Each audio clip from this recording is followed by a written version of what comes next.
В руках терминал оплаты и ведомость должниками. Газовики свой обход в Яндере начали с неплательщика в переулке Южный. Этот абонент задолжал газовой конторе более 100 тысяч рублей. На этот раз хозяйка бегать от оплаты не стала и сократила долг на 10 тысяч. На месте ей сразу выдали чек и сообщили об остатке.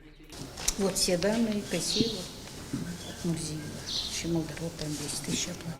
У соседа долг в разы меньше. Раджаб Чаниев регулярно сам оплачивает коммунальные услуги. В этом месяце еще не успел сходить в абонентский центр, говорит мужчина. Каждый месяц по 2000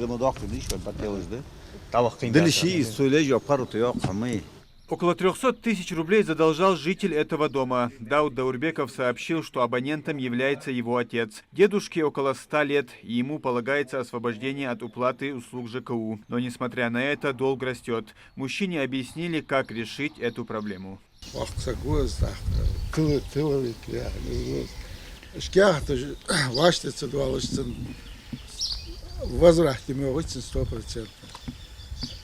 Надо вашти сюда, что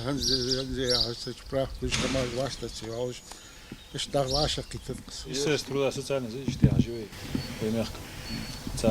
Отдел субсидий, компенсационных выплат. Тоже дали, отдали, алхамдулиллах. Всегда да, кяш, а что здесь вообще? 100% yok царь. Масса şu an doğru dali. Şu an doğru kya, adlı hadan şu kya dali sen doğru ham всегда что здесь вообще. Sen şu doğru ham ne işlerini kadar değişin şu وقت حتى يتصارز. Ya واش كذا كتير كم بيزن بتشوين أحد خدرس هم عداقش عدل حد واجه شو حتى يتشوانك إذا نوصل خدرس عدل. يا كنت أغنى أصلا بس. إذا كورزا ده على حزي سقط خلي شيء سوق. عندي بدو تزود تشوز عداق شيء وقت إذا ديز واش. Этот рейд носит также профилактический характер. Абонентам объясняют, чтобы совершить платеж, не обязательно ходить в абонентский центр. Оплатить ЖКУ можно на почте, в личном кабинете или же, как в этот раз, через терминал контролера. Во всех случаях платеж должен прийти. Раньше у нас были слишком большие разногласия с нашими абонентами, о том, что наши абонентские участки переполнены, у нас стоят большие очередя, люди на работе. Теперь это есть возможность у каждого у себя дома провести оплату, не нужно приходить уже на участке, стоять. Контролер может прийти и принять оплату, зачесть показания, то есть эта работа у нас упрощена. Сегодняшнее мероприятие они как бы и показывают тот процесс, и упрощение этого процесса в том, что мы можем сегодня облегчить путь к нам, нашему абоненту. Хочу обратить внимание, что этот платеж, который сегодня оплачивается непосредственно через контролера, через кассу-аппарат, он в течение 10 минут будет отражен на его лицевом счете. То есть человек через личный кабинет сразу же может отследить этот платеж. Обмана в том, что эти деньги исчезнут, пропадут, в этом даже нет никакого сомнения. Этого не будет никак.